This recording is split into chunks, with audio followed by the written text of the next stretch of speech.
Good morning. Welcome to Tribune News on your go-to morning news source, only here at the Daily Tribune.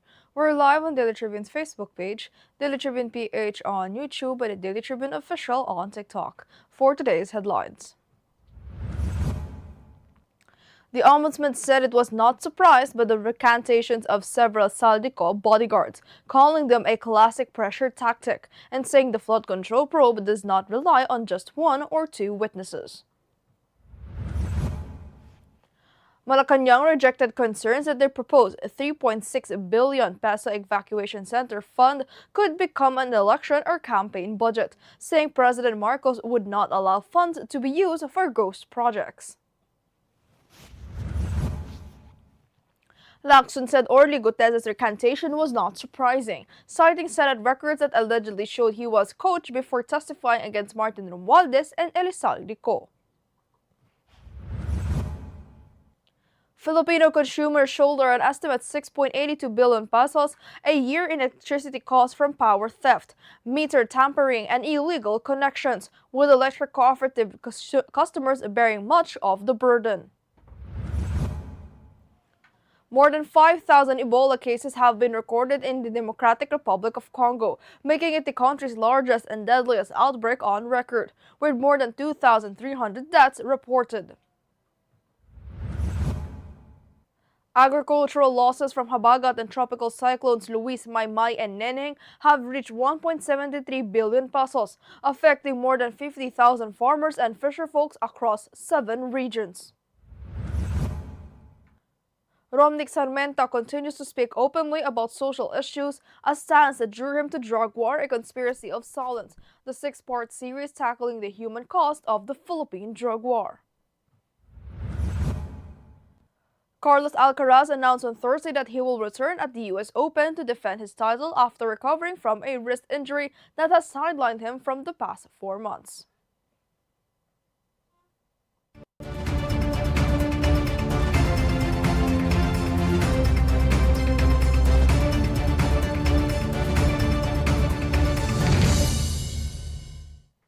Today is the 21st of August, 2026, Friday, and I'm Eliana Lacap bringing you today's top stories. Let's kick things off with today's weather. The southwest monsoon or Habagat will bring cloudy skies and scattered rains over parts of Luzon today. Ilocos Norte, Ilocos Sur, Apayao, Abra, Batanes, and Cagayan may experience scattered rains and thunderstorms with possible flash floods or landslides during heavy rain. Metro Manila and the rest of Luzon may see isolated rain showers or thunderstorms. Meanwhile, severe tropical storm Saldel remains outside the PAR and is moving northwestward. Pagasa is also monitoring 2 low-pressure areas outside the PAR, with both a medium chance of developing into tropical depressions. Now for a traffic update. Light traffic is reported to Balintawak Toll Plaza, Mindanao Toll Plaza, Bocaue Toll Plaza, and San Fernando northbound and southbound lanes.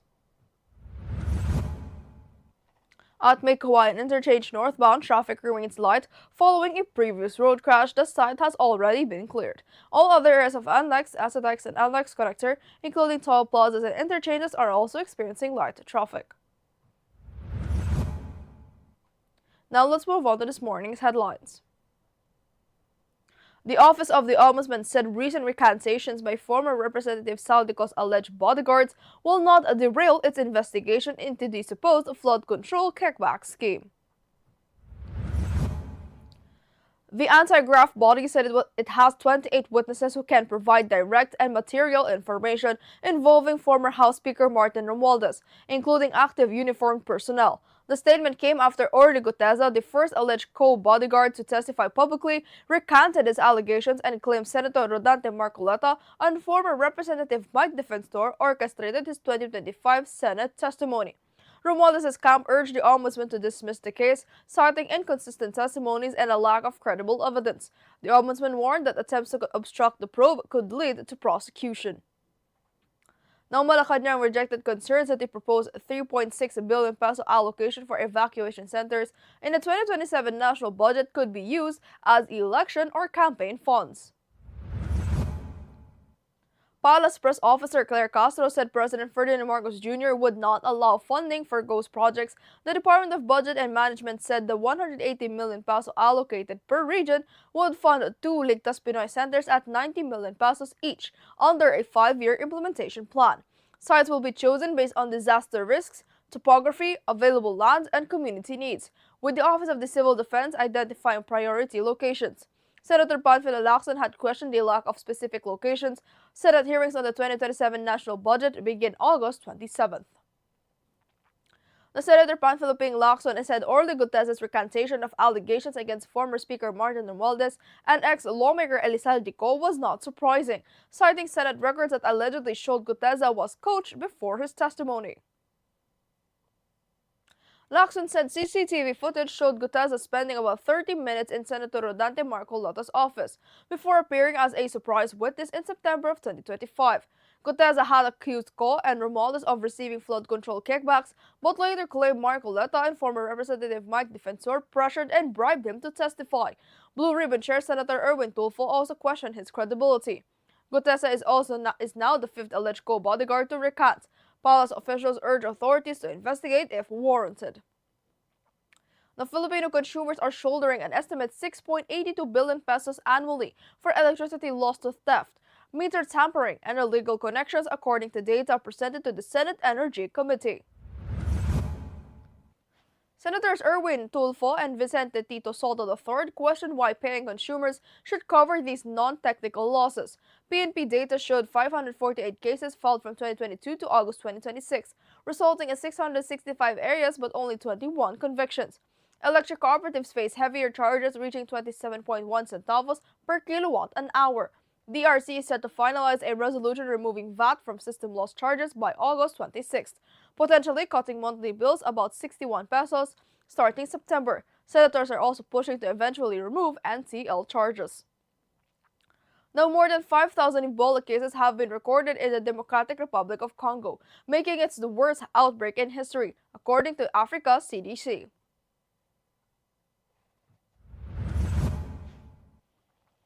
Declared on May 15th, the outbreak has caused 2,378 deaths among 521 confirmed cases, surpassing the 2018 to 2020 outbreak that killed 2,299 people.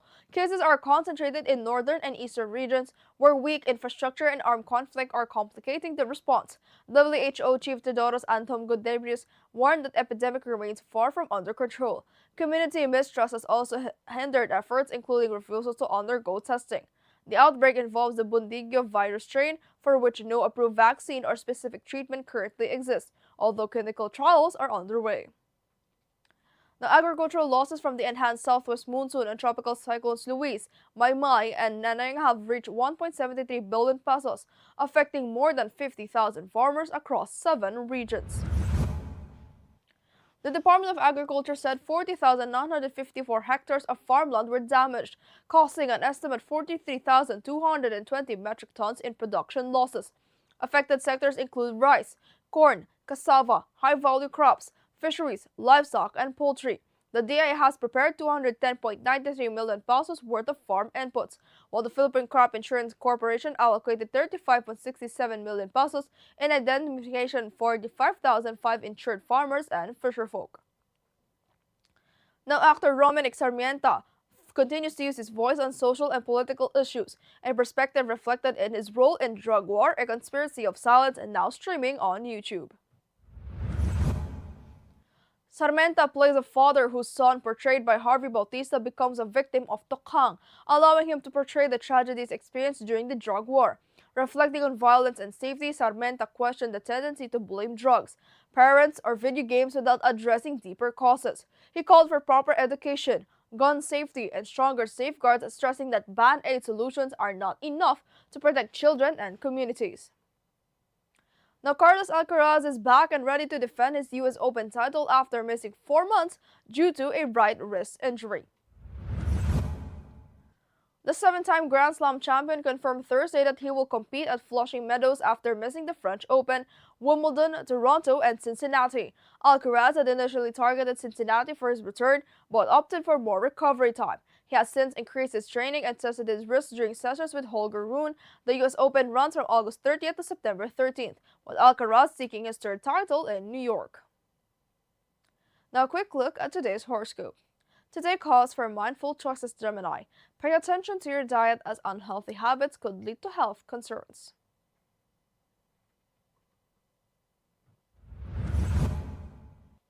Exploring new places with your partner can bring freshness and happiness to your relationship.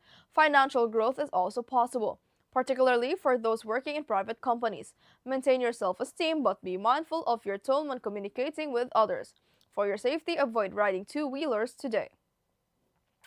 Now, Tribune, did you know that on August 21st, 1983, former Senator Benigno Ninoy Aquino Jr. was assassinated at the then Manila International Airport after returning to the Philippines from 3 years of self-exile in the United States. Aquino had been one of the most prominent critics of President Ferdinand Marcos and was imprisoned after martial law was declared in 1972. After suffering a heart attack in detention, he was allowed to travel to the U.S. for heart surgery in 1980. Despite warnings that his return could put his life at risk, Aquino came home in 1983 as he was escorted from his China Airlines flight. He was shot in the head on the airport tarmac. His assassination sparked widespread protests and intensified opposition to the Marcos government, eventually contributing to the EDSA People Power Revolution in February of 1986. Marcos fled the country, and Aquino's widow, Corazon Aquino, became the Philippines' first woman president. In his honor, the airport was renamed to Ninoy Aquino International Airport, while August 24th was declared Ninoy Aquino Day, a national public holiday. Now, this morning's viral is giving us a rather unusual glimpse into what it might be like to be a bird. The Instagram reel has racked up 1.8 million views, and the setup alone is enough to make you do a double take.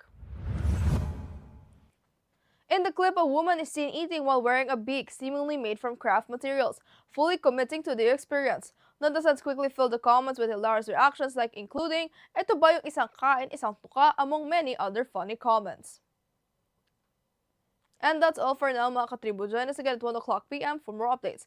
This has been Eliana Lacap for Tribune News on Q.